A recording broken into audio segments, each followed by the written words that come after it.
कुछ डाउट है तो बताइए।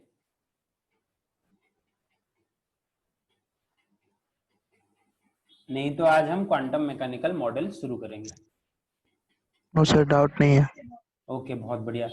तो क्वांटम मैकेनिकल मॉडल, इसके बारे में आपको क्या पता है? उसके बारे में आपको क्या पता है? कुछ नहीं पता, नया कॉन्सेप्ट है। आपने तो सर थॉमसन मॉडल पढ़ा था स्कूल में, उसके बाद रदरफोर्ड मॉडल पढ़ा, उसके बाद मेरे साथ बोर मॉडल अच्छे से यहाँ पर पढ़ा, उसके बाद हमने क्वांटम मैकेनिकल मॉडल की तरफ कुछ थ्योरीज पढ़े, जैसे कि हमने आइंस्टाइन थ्योरी पढ़ा, उसके बाद डी ब्रोगली थ्योरी पढ़ा, हाइजेनबर्ग अनसर्टेनिटी प्रिंसिपल पढ़ा, जो हमें बताता है कि हम पोजीशन मोमेंटम ऑफ इलेक्ट्रॉन एक समय में, एक टाइम में नहीं नाप सकते। ओके, मेरा वीडियो आपको विजिबल हो रहा है कि नहीं हो रहा है? अगर विजिबल नहीं हो रहा है तो वीडियो ऑन करने का फायदा कुछ नहीं है, बताओ। यस सर, विजिबल है, विजिबल है। एक स्क्रीन में, एक सर स्क्रीन में विजिबल या है डिफरेंट स्क्रीन में? सर साइड में, साइड में। ओके, मतलब एक ही स्क्रीन में ना? Yes sir. ओके, बहुत बढ़िया। तो वीडियो ऑन करने का कोई फायदा हुआ, अगर अलग स्क्रीन में रहता तो ऑन करने का कोई फायदा नहीं।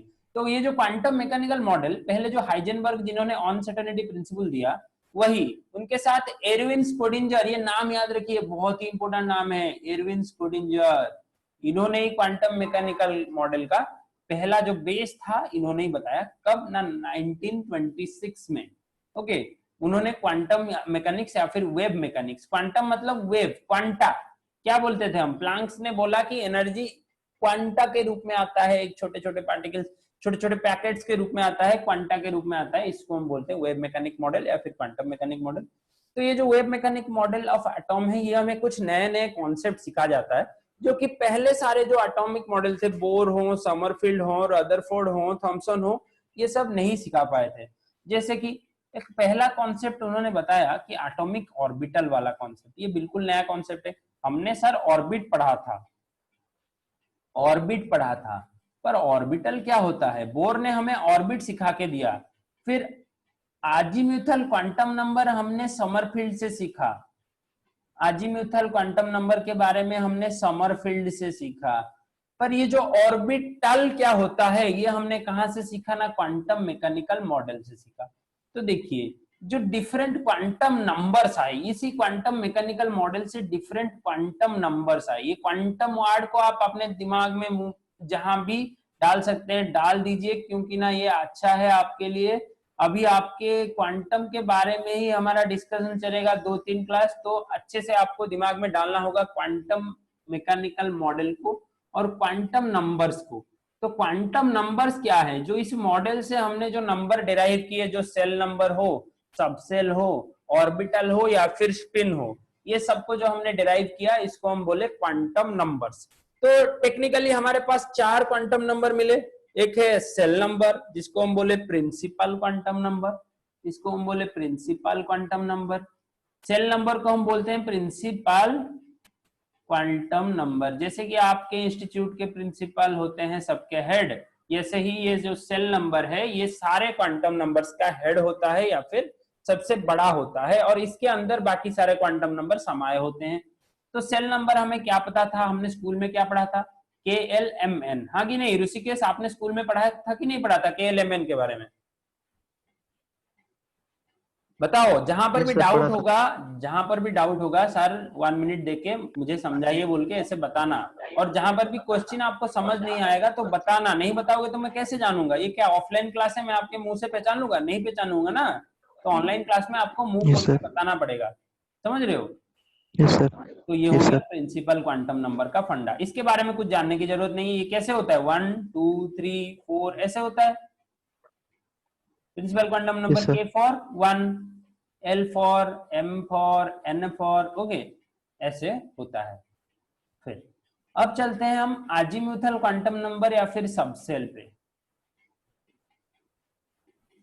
ये जो सबसेल वाला फंडा है ना, ये सेल के अंदर सर होता है सबसेल, और ये सबसेल हम नाम देते थे SPDF।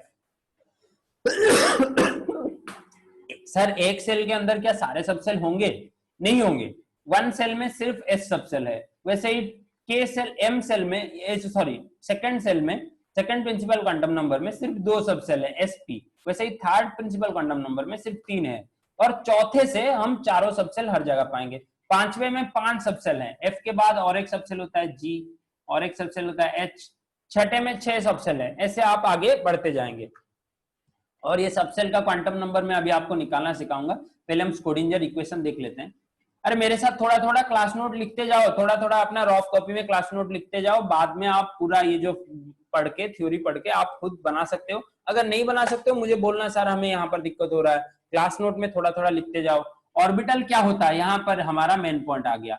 ऑर्बिटल क्या होता है ना, इट इज ए, लिखो मेरे साथ, the 3 dimensional space present around the nucleus of an atom where probability of finding an electron is maximum। ये वाला वर्ड याद रखना, probability of finding an electron is maximum। हम एटम के अंदर क्या ढूंढने जाते हैं, एटम के अंदर है क्या, इलेक्ट्रॉन है, इलेक्ट्रॉन ढूंढने हम लोग जाते हैं। तो वहां पर probability of finding A electron जहां पर भी मैक्सिमम हुआ उसको हम बोलते हैं orbital. And each orbital is associated with fixed number of electrons. एक ऑर्बिटल में मैक्सिमम इतने 2, 6, 10, 14 ऐसे इलेक्ट्रॉन हम रख सकते हैं। जैसे कि अपना s ऑर्बिटल जो है वो सिर्फ 6 इलेक्ट्रॉन को जो 2 इलेक्ट्रॉन्स को अकोमोडेट कर सकता है। p ऑर्बिटल 6, d ऑर्बिटल 10 और f ऑर्बिटल 14। अब जब हम क्वांटम नंबर्स ये वाला पार्ट पढ़ेंगे इसमें हम डिटेल में देखेंगे। पहले हम स्क्रोडिंजर इक्वेशन को निपटा देते हैं। ये आपके लिए इंपॉर्टेंट बिल्कुल नहीं है, आपके सिलेबस में भी नहीं है, सिर्फ आपको इसे याद रखना भी नहीं है, ये आपको सिर्फ इसे देखना है कि ये क्या होता है, कैसे दिखता है। अगर आप आगे केमिस्ट्री में कुछ रिसर्च करते हो या फिर फिजिक्स में भी हो, क्वांटम के फील्ड में जाते हो, तो ये सब आपके लिए रिक्वायरमेंट होगा, नहीं तो मेडिकल जेई के बच्चों के लिए कोई इसका जरूरत नहीं है। तो ये जो डिनोशन है ये क्या है, साई है, तो ये है psi square. Okay, del square ये है डेल, ये जो त्रिशूल है ये है साई, ये है ग्रीक लेटर साई, और इसको हम बोलते हैं डेल। ये है पार्शियल डेरिवेटिव। डेरिवेटिव आपको मैथ सर पढ़ाएंगे सेकंड ईयर में, अभी आप सिर्फ देख लो, कुछ समझ नहीं आएगा सिर्फ देख लो। ओके, ये बात कुछ समझ में नहीं आएगा आपको, सिर्फ देख लो डेरिवेटिव। ओके, तो हम लिखेंगे पार्शियल डेरिवेटिव ऑफ साई, वो भी सेकेंड ऑर्डर का, इसलिए हमने del square psi by del x square लिखा, विथ रिस्पेक्ट टू एक्स है इसलिए एक्स स्क्वायर लिखा।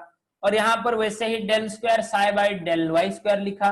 कैसे पढ़ते हैं मैं आपको सिखा देता हूँ, इसको समझाने का अभी आपके कोई मतलब नहीं है, आप कुछ समझ नहीं पाओगे, इसे सिर्फ लिख लो अपने कॉपी में, स्क्रोडिंजर वेव इक्वेशन लिख के लिख लो, सिर्फ याद रख लो कि यही होता है Schrodinger wave equation.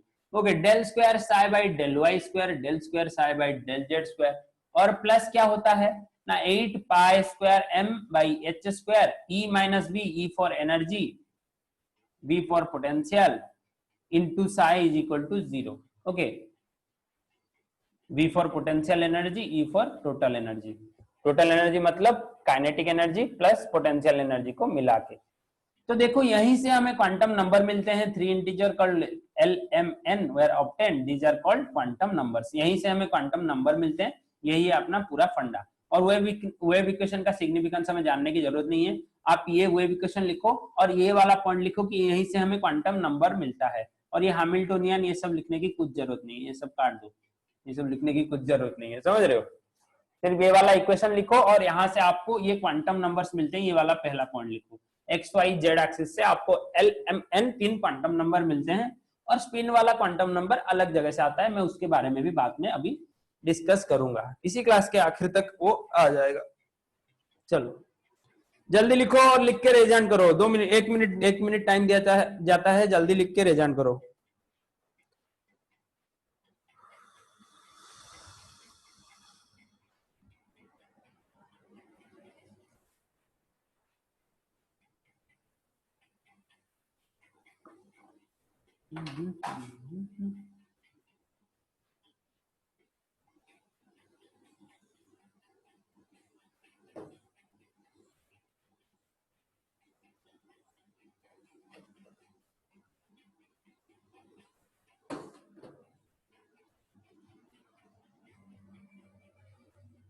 Okay, net slow हो रहा है, तो थोड़ा नेट स्लो हो रहा है बारिश की वजह से, जल्दी अपना क्लास खत्म कर देंगे आज, नहीं तो बारिश हो गया तो सब बर्बाद हो जाएगा।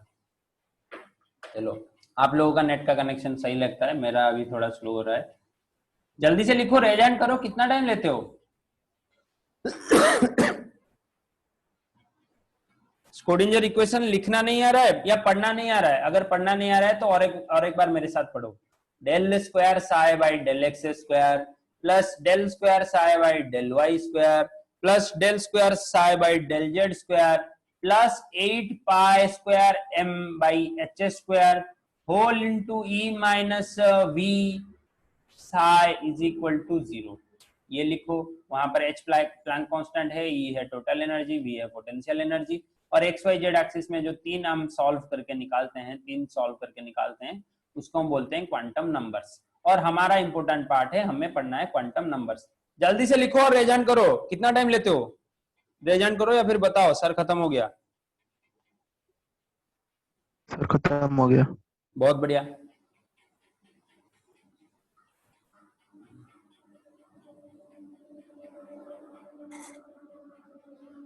ओके, बहुत बढ़िया बेटा, सबने लिख लिया, गिरिजा ने भी लिख लिया। अब देखो क्वांटम नंबर्स, ये वाला पार्ट आपके लिए इंपॉर्टेंट है, बहुत इंपॉर्टेंट है। मतलब आप ये जो एटॉमिक स्ट्रक्चर या फिर आगे जितना भी हमारा इनऑर्गेनिक केमिस्ट्री का पढ़ोगे, ये क्वांटम नंबर से आपको क्वेश्चन आते ही रहेंगे, ये आपका पीछा नहीं छोड़ेगा। तो क्या होता है ना, there are 4 set of quantum number which can give us the location, energy, type of orbital, space occupied by an electron. एक इलेक्ट्रॉन का ये जो, जैसे तुम अपना एड्रेस बताते हो कि सर मैं पारादीप से हूँ, पारादीप से पर्टिकुलरली पारादीप में कहां पर हो आप ना, पारादीप के इस गली से हूँ और इस गली के इस चौक के अंदर मेरा प्लॉट नंबर है 220। ओके, ऐसे आप अपना एड्रेस बताते हो। अगर आप एक इलेक्ट्रॉन को उसका एड्रेस पूछो, ए इलेक्ट्रॉन भाई तू कहाँ रहता है, तो वो आपको क्या एड्रेस बताएगा ना, वो आपको उसका क्वांटम नंबर का सेट बताएगा कि सर मेरा प्रिंसिपल क्वांटम नंबर है 4, मतलब मैं 4 सेल में रहता हूं। फिर मेरा अजीमुथल क्वांटम नंबर है 1, मतलब मैं p सब सेल में रहता हूं। फिर मेरा मैग्नेटिक क्वांटम नंबर है 0, मतलब मैं मैग्नेटिक फील्ड में नहीं रहता हूं, मैं अलग जीरो स्टेट में रहता हूं। उसके बाद मेरा स्पिन है +½ मतलब मैं पॉजिटिव क्लॉकवाइज घूमता हूं +½ स्पिन में। ये वो इलेक्ट्रॉन अपना एड्रेस बता देगा ऐसे। ओके, समझ रहे हो? तो इलेक्ट्रॉन का एड्रेस निकालने के लिए बेसिकली हम क्वांटम नंबर पढ़ रहे हैं। एक इलेक्ट्रॉन कोई दूसरे इलेक्ट्रॉन से मैच नहीं होगा, जैसे कि मेरा फेस आपके फेस से मैच नहीं होगा, आपके क्लास में 50 बच्चे हों 20 बच्चे हों सबका फेस मैच नहीं होगा। ऐसे ही कोई भी इलेक्ट्रॉन का क्वांटम नंबर किसी भी दूसरे इलेक्ट्रॉन के क्वांटम नंबर के सेट के साथ मैच नहीं होगा। कोई भी इलेक्ट्रॉन का क्वांटम नंबर किसी भी दूसरे इलेक्ट्रॉन के क्वांटम नंबर्स के सेट के साथ मैच नहीं होगा, ये बात दिमाग में डाल दीजिए। कोई भी सेट ऑफ क्वांटम नंबर एक इलेक्ट्रॉन का दूसरे इलेक्ट्रॉन से मैच नहीं होगा। अगर मैच हो गए तो वो दोनों एक ही इलेक्ट्रॉन है, ये आप दिमाग में डाल दीजिए। समझ आ गया? एक शॉर्ट नोट बनाते जाइए कि कोई भी इलेक्ट्रॉन का क्वांटम नंबर हिंदी में उड़िया में जैसे भी आप लिखते हो लिखिए, वो सेम नहीं होगा। प्रिंसिपल क्वांटम नंबर के बारे में डिस्कस किया, इसको हम डिनोट करते हैं एन, जो कि बेसिकली होता है सेल नंबर। इसके साइड में लिख लीजिए सेल नंबर, बेसिकली होता है सेल नंबर। सेल नंबर हम कैसे डिनोट करते थे ना, KLMN। और एक सेल में कितना इलेक्ट्रॉन रहता था, ये कौन सा रूल बताता था? अरे भाई थोड़ा 10th का याद करो, 2n² रूल एक आपने पढ़ा था, जो n फॉर होता है सेल नंबर। ओके, तो एक Yes, सेल sir. में कितना इलेक्ट्रॉन रहेगा ना, 2 रहेगा पहले सेल में K सेल में, और 8 रहेगा L सेल में, तो 18 रहेगा M सेल में, और 32 रहेगा N सेल में। ये चारों आपको याद है। श्रुति रंजन, आप कुछ होमवर्क नहीं करते हो? श्रुति रंजन कहाँ गया, क्लास से भाग गया क्या? श्रुति रंजन सामंतराय सो गए हो ना क्लास में? No sir. No sir. Okay, homework कहाँ है आपका? मैं आज सब भेज दूंगा। ओके बेटा, बहुत बढ़िया। फिर अभी हम देखते हैं अजीमुथल क्वांटम नंबर। देखिए प्रिंसिपल क्वांटम नंबर से और कुछ ज्यादा डाउट नहीं है आपको, ये 2n² वाला रूल लिखना होगा, याद रखना होगा इसको। और यहाँ पर आप KLMN के लिए करिए, और उसके बाद के लिए भी आप कर सकते हैं n=5 के लिए, ओके, n=6 के लिए। ऐसे आप करके अपना पर्सनल नोट बनाएंगे। आप एक खुद का सबका एक पर्सनल नोट होना चाहिए। इतना टाइम मिल रहा है, घर में दिन भर बैठे रहते हो, क्या करते हो? ओके, पर्सनल नोट बनाओ। फिर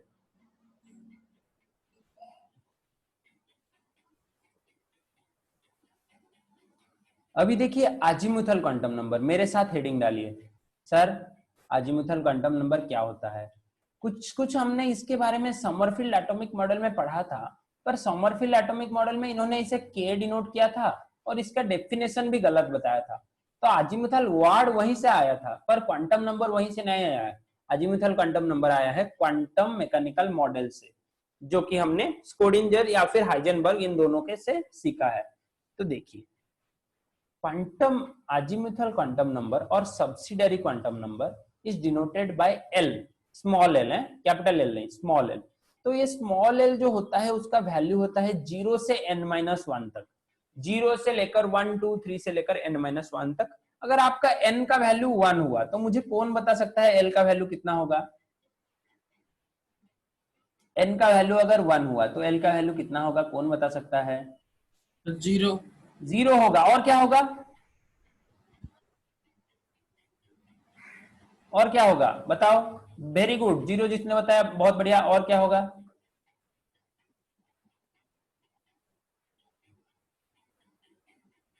अरे और क्या होगा, जल्दी बताओ।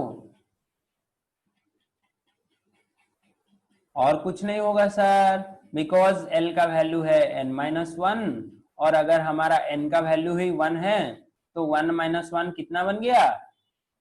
0 बन गया। ओके, तो यहाँ पर l का वैल्यू सिर्फ 1 एक ही आएगा, 0 आएगा। तो अगर n का वैल्यू 2 हुआ, ये मुझे कौन बता सकता है? l का वैल्यू क्या क्या आएगा? l का वैल्यू क्या क्या आएगा अगर n का वैल्यू 2 हुआ? सर 1 आएगा। 0 नहीं आएगा क्या? हाँ 1 आएगा और 0 दोनों आएंगे। दोनों आएंगे, बहुत बढ़िया। फिर n इज इक्वल टू 3 में कॉपी में लिखते जाओ, बताते जाओ, लिखते जाओ। और n इज इक्वल टू 3 में क्या क्या आएंगे? 0 1 2। 0 1 2, बहुत बढ़िया, आप लोग तो एक्सपर्ट बन रहे हो। n इज इक्वल टू 4 में क्या क्या आएंगे? 0 1 2 3। बहुत बढ़िया, वेरी गुड बेटा। तो आगे चलते हैं अभी। तो ये जो 0 1 2 3 आए ना, उनको हमने एक स्पेशल नाम दिया, 0 फॉर s। तो l का वैल्यू अगर 0 हुआ तो उसको हमने नाम दिया s। ओके, सब स्मॉल है, कैपिटल मत समझ लेना, स्मॉल है। फिर 1 हुआ तो उसको हमने नाम दिया p, 2 हुआ तो d, 3 हुआ तो f, 4 हुआ तो g, 5 हुआ तो h। ओके, यहां तक आपको याद रखना है। 5 हुआ तो H, उसके आगे तो इलेक्ट्रॉन भरता ही नहीं। G में भी इलेक्ट्रॉन अभी तक नहीं गया, अभी तक F में हमारा इलेक्ट्रॉन गया है पीरियोडिक टेबल में। ओके, तो अगर आप सेल और सबसेल को मिला के लिखाना चाहते हो तो आप कैसे लिखोगे ना? अपना पहले सेल का नाम लिखोगे 2, अगर सेकंड सेल में आपका P सबसेल है तो आप इसे लिखोगे 2P। वैसे ही थर्ड सेल में एक P सबसेल होगा, ऐसे लिखोगे 3P। तो हर जगह आप सिर्फ P नहीं लिख सकते। आप अगर सेकंड सेल के p ऑर्बिटल की बात कर रहे हो, p सबसेल की बात कर रहे हो, तो आप लिखोगे 2p। अगर आप थर्ड सेल के p ऑर्बिटल की बात कर रहे हो, लिखोगे 3p। वैसे ही 1s लिखोगे, 2s लिखोगे, 3s लिखोगे। ये समझ में आ रहा है? अगर आप फर्स्ट सेल के s ऑर्बिटल के बारे में मुझे बताना चाहते हो तो आप लिखोगे 1s। सर मेरा इलेक्ट्रॉन फर्स्ट सबसेल के s में है, तो आप लिखोगे 1s, उसके बाद 2s, उसके बाद 3s। ये सबको डिफरेंशिएट करने के लिए दिया गया है। तो हम अभी सारे सबसेल का शेप देखते हैं, जितने भी हमें सबसेल पता है इन सब का शेप अभी देखते हैं हम।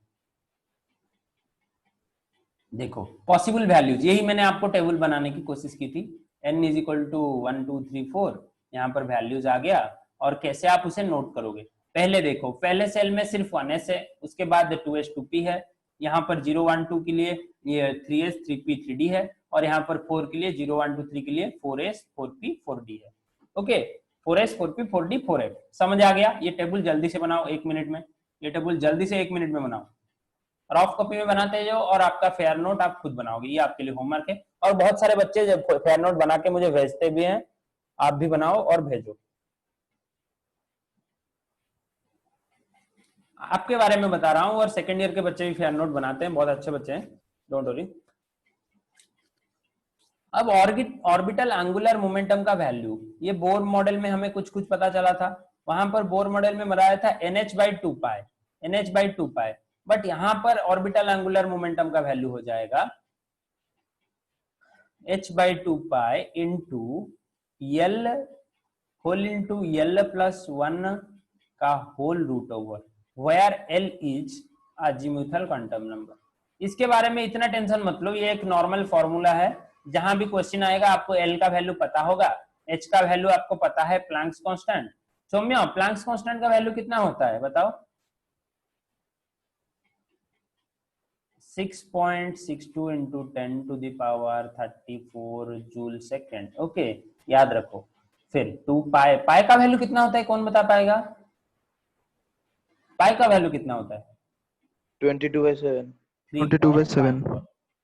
22.7 by 3.14। ओके, बहुत बढ़िया। तो ये सब आपको पता है, आपको एक नॉर्मल सा प्रॉब्लम दिया जाएगा, आप कर सकते हो। ओके, तो अब हम सारे ऑर्बिटल के बारे में तो हमने पहचान लिया, बट हम ऑर्बिटल के शेप को अभी देखेंगे या फिर सबसेल के शेप को देखेंगे। तो जो एस सबसेल है और एस ऑर्बिटल है वो स्पेरिकल बनता है। स्पेरिकल मतलब ऐसा गोल बनता है, देखिए ऐसा एक गोल बनता है, स्पेरिकल बनता है। जो पी सबसेल है वो ऐसा बनता है डम्बल टाइप का, डम्बल, डमरू देखा है, डमरू या फिर डम्बल देखा है, ऐसे ही डम्बल टाइप का बनता है पी सबसेल। जो डी सबसेल है वो बनता है double dumbbell, double dumbbell. Okay, और एफ को हम ट्रिपल डम्बल बोल सकते हैं या फिर कॉम्प्लिकेटेड शेप भी बोल सकते हैं। इसका कोई शेप का ड्राइंग आपको नहीं पूछता है, यहाँ तक पूछता है, एसपीडी के लिए पूछता है, एफ के लिए नहीं पूछता है। तो आपको याद रखना है, एस होता है ऐसा नॉर्मल सा गोल, उसको हम बोलते हैं स्पेरिकल, वो ऐसा ही हमेशा दिखेगा, स्पेरिकल ऑर्बिटल। और जो पी होते हैं वो 3 टाइप के होते हैं, डम्बल होता है, और एक होता है एक्स एक्सिस की तरफ डम्बल, एक होता है वाई एक्सिस की तरफ डम्बल, और एक होता है जेड एक्सिस की तरफ डम्बल। वैसे ही डी ऑर्बिटल का शेप होता है डबल डम्बल, उसके बारे में हम अभी अगले क्वांटम नंबर में डिस्कस करेंगे, जिसका नाम है मैग्नेटिक क्वांटम नंबर। बहुत बढ़िया। तो पहले ये वाला टेबल भी यहाँ पर बना दीजिए आप। स्पेरिकल होता है कौन के लिए, कौन के लिए क्या होता है बना दीजिए। और except d z square, d z square होता है डम्बल, ये जो डीजेड स्क्वायर है ये डम्बल होता है। अभी पढ़ेंगे मैग्नेटिक क्वांटम नंबर में, हम पढ़ेंगे सबसेल के अंदर डिफरेंट वेरिएंट्स करना सीखेंगे।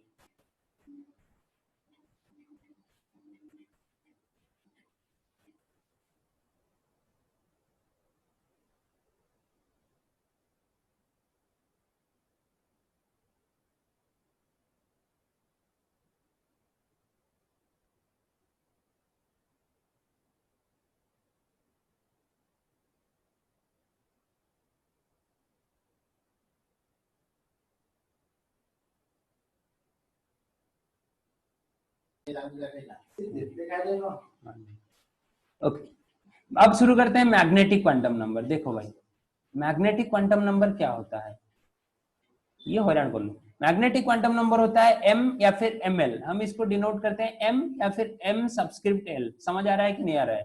तो अगर ml हम डिनोट करते हैं, ये जो ml का या फिर m का वैल्यू क्या होगा, मैं नॉर्मली m बोलता हूँ, ml बोलेंगे तो बहुत मतलब दिक्कत होगा। तो m का वैल्यू क्या होगा ना, m का वैल्यू का एक रेंज होता है, m का वैल्यू का एक रेंज होता है, वो कि बहुत सिंपल रेंज होता है, वो वैरी करेगा -l से लेकर 0 देकर +l तक। m का वैल्यू वैरी करेगा, कॉपी में लिखो, -l से लेकर 0 पास करके +l तक। अभी मैं आपको एक एग्जांपल बता देता हूं, आप समझ जाओगे।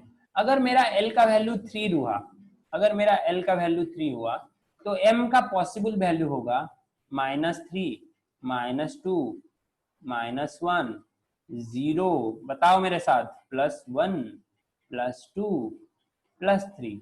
समझ आ गया? ऐसे ही ये रेंज वैरी करेगा। तो नॉर्मली कितने वैल्यू, एक l के वैल्यू के लिए, एक l = 3 के लिए 7 m वैल्यूज आए, 7 m वैल्यूज आए, -3, -2, -1, 0, +2, +1, +3। तो यहाँ पर जो m का टोटल वैल्यू क्या होगा ना, 2l + 1 होगा। अगर आपका l का वैल्यू 1 है तो m का वैल्यू 3 होगा, अगर आपका l का वैल्यू 2 है तो m का वैल्यू 5 होगा। ऐसे ही आप यहाँ पर लिख सकते हो। और जो m का वैल्यू क्या, m का वैल्यू हमें क्या बताता है ना, number of orbitals in A subshell, एक सबसेल में कितने ऑर्बिटल हैं वो हमें m का वैल्यू बताता है। m का वैल्यू हमें बताता है एक सबसेल में कितने ऑर्बिटल हैं, हाँ कि नहीं? तो ये सारे ऑर्बिटल के शेप अभी हम देखेंगे। जो m = 0 है, m = अगर 0 हुआ तो उसका शेप होगा स्फेरिकल। सिमिलरली अगर p सबसेल की बात हम करते हैं तो वहां पर m = क्या आएगा, l का वैल्यू क्या होगा, 1 होगा p सबसेल में, तो वहां पर आएगा m = -1, 0 और +1, -1, 0 और +1। इन तीनों का हम नाम देते हैं px py pz। px py pz मतलब p orbital along x axis, लिखो इसे p orbital along x axis. वो सिमिलरली py का नाम है p orbital along y axis, pz का नाम है p orbital along z axis. तो ये तीनों उसका स्ट्रक्चर है, इसे आप कॉपी में बनाइए, s ऑर्बिटल का स्ट्रक्चर कॉपी में बनाइए। और अगले पार्ट में हम पढ़ेंगे d ऑर्बिटल के बारे में। 40 सेकंड में जल्दी ये सब बनाते जाइए अपने रफ में और फेयर में, और एक बार आप अच्छे से सब कुछ लिख लेंगे। ओके, रफ में बनाते जाइए।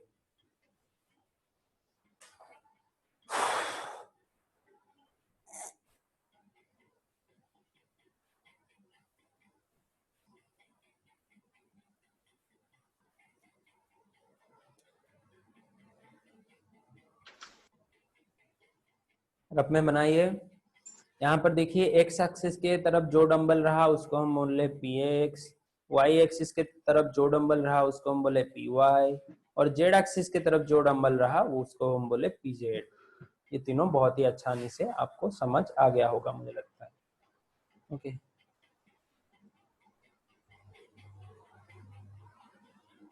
जल्दी बनाइए, जल्दी बनाइए। एस तो इजी है, एस तो इजी है। एक स्फीयर बना दीजिए, खत्म। एक्स वाई एक्सिस ड्रॉ करके एक गोल बना दिए, खत्म हो गया। पर ये तीनों अच्छे से आप बनाइए, टाइम लीजिए पर बनाइए। फिर हम चलते हैं, जल्दी जल्दी बना के रिवीजन कीजिए जल्दी, या फिर बताइए कि सर हो गया।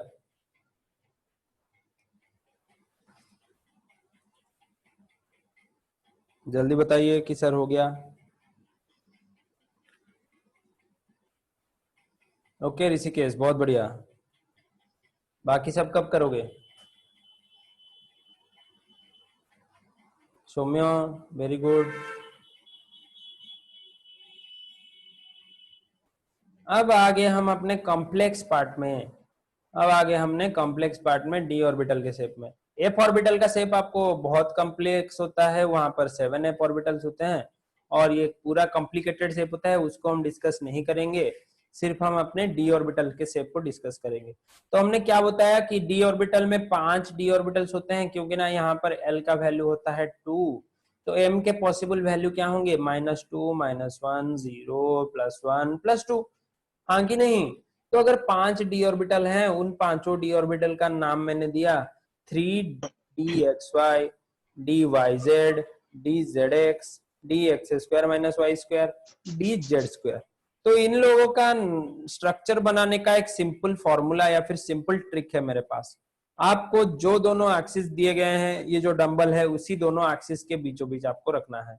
जैसे कि यहाँ पर dxy को x और y एक्सिस के बीच में, ऊपर नहीं, एक्सिस के ऊपर नहीं, x और y एक्सिस के बीच में हमने रख दिया। सिमिलरली dxz में देखिए y और x और z के एक्सिस के बीच में हम रख लिया, y को छोड़ दिया। सिमिलरली यहाँ पर dyz में देखिए x और y और z के बीच में रख लिया, x को छोड़ दिया। और dzx² - y², dx² - y² में देखिए, dx² - y² में देखिए, इसको हमने ऐसे कर दिया, एक्स एक्सिस के ऊपर एक ऑर्बिटल, वाई एक्सिस के ऊपर एक ऑर्बिटल। ये डिफरेंट है, इसको अच्छे से ड्रॉ कीजिए। ये डिफरेंट है, इसको अच्छे से ड्रॉ कीजिए। और ये जो dz² होता है ना, इसका नाम बड़ा सा नाम है, इसका नाम है d2z² - d2z²। लिखिए ये नाम, d2z² - x² - y², d2z² - x² - y²। तो इसीलिए इसका स्ट्रक्चर थोड़ा डिफरेंट आता है। नॉर्मली डंबल और ये बीच में एक स्फीयर आ जाता है, डंबल और एक बीच में एक स्फीयर जैसा इलेक्ट्रॉन का रिंग आ जाता है।